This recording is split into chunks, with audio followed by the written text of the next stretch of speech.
auto.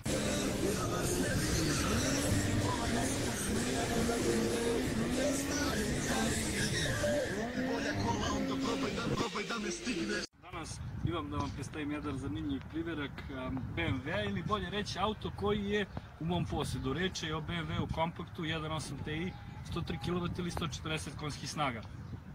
Nešto više o tom modelu, ili ajde bolje reći istorijatu tog modela, reći će vam moja lepša polovina Svetlana, pa Svetlana izvoli. BMW je 1974. prestao sa proizvodnjom modela 2002 Touring koji je imao hatchback karoseriju. Njegov naslednik se pojavio 1993. godine u vidu BMW-a E36 kompakta. Popularna trojka je dobila seriju u golf segmentu koji je trebalo da mu bude konkurencija. Prodat je u 370.000 primjeraka i bio je veoma uspešan model. U Evropi je naišao na odličan odziv, ali u Americi nije, jer je imao slabije motore za njihove standarde. Paleta motora se kretala od 1600 do 2500 kubika. Mi ovdje imamo jedan kompakt sa motorom od 1800 kubika i TI oznakom koja znači Turist Internacionale.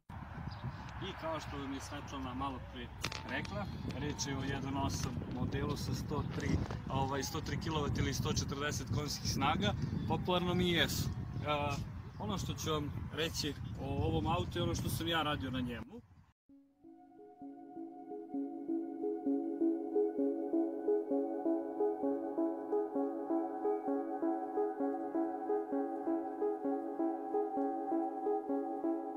Ono što možete da vidite na njemu, to su AC šnicer felne. Felne su inače original od E39, išle su na AC šnicer paket, ET13 su. I kao što vidite, vrlo lepo izgleda na kompaktu zato što ga izbacuju. Mnogo mi je bilo zanimljivo to što ima uvučeno srce. Ono što je dalje rađeno na autu, to su inače M branici. M paket branika, kao što i sam vidite, to nisu branici oni koji su uobičajeni koji idu na njega. Zatim smo im stavili maglenke.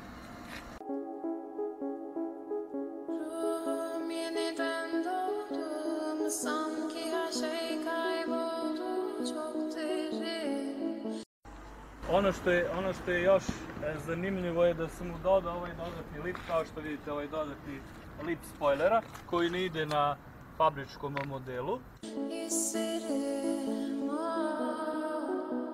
Lip sam pravio od prednjeg branika od E36, od gornjeg dela i prilagodio ga mojim potrebama. Dalje što možete vidjeti od modifikacija su krila. Krila nisu svakidašnja. Ovo sam radio po uzoru na M46 model.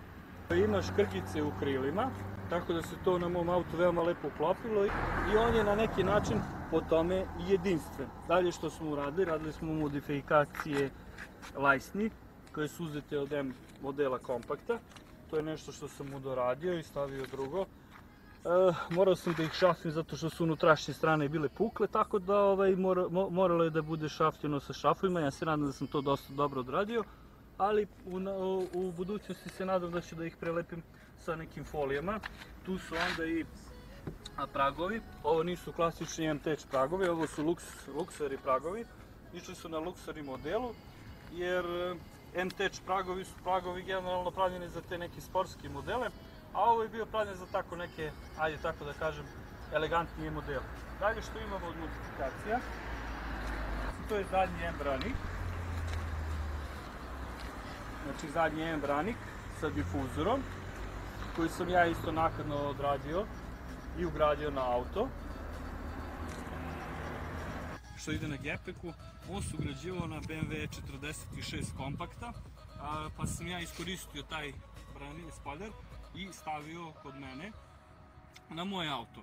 Zamenio sam i zadnju svetlosnu grupu koja je ovdje imala žute detalje, ovo je ima bele. Ono što sam sledeće uradio na autu bile su crvene opruge i stavio sam nove amortizere. Pošto je auto bio dosta zapušten od strane dečka koji je pre mene vozio auto, jednog mlađeg momka, baš dosta stvari je zamenjeno i novcu uloženo kako bi taj auto izgledao sad kao što izgleda. Ovi koji vidite na auto Omzum yükle doldu ama bende vazgeçmek yoktu. Bitmedi, bitmedi, bitirmedim. Ben özendim. Boja je bluish silver metallic. Imamo ovdje isto novih modela sa restylinga. Stavio sam mu bubrege. Desnici tako te detalje farbu u crno, kao i za zadnji spolja, da bi napravio neki lep kontrast. Sad u interijeru imamo Moju haljinu. koje su polukožne kadice, koje imaju taj sportski deo, ili bolje reći ovaj deo gdje možete da odmorite noge kada sednete u autu za neka duža putovanja. Ono što smo još izmenili u autu je Homaxova multimedija.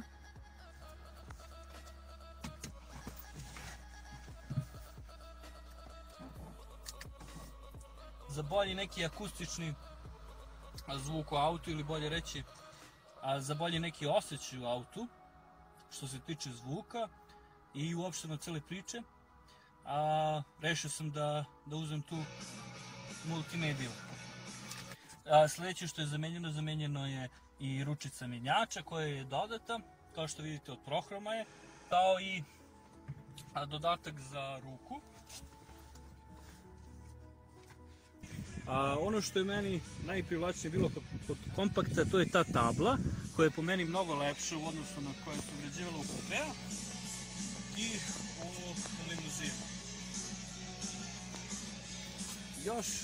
Još jedna zanimljiva stvar sa kompaktom je zato što kompakt ima veliki gepik, tako da možete svašta nešto staviti u njemu i iskoristiti, znači, celokupan prostor.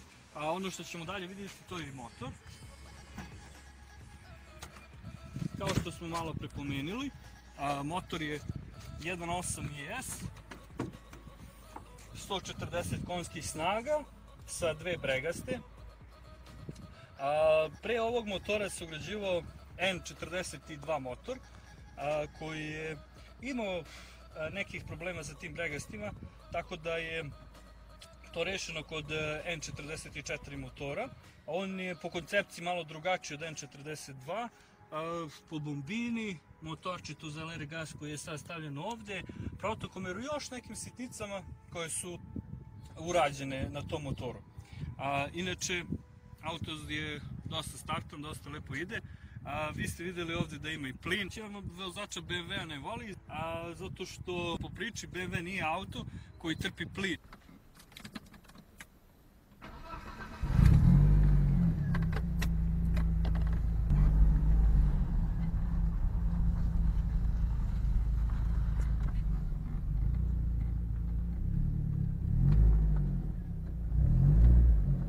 Nizak auto, pa moramo da pazimo kako prelazimo preko nekih izbačaja. Svaki BMW se izuzetno dobro vozi, ima i lepe vozačke karakteristike. Zvuk je nešto što je neprevaziđeno što se tiče BMW-a.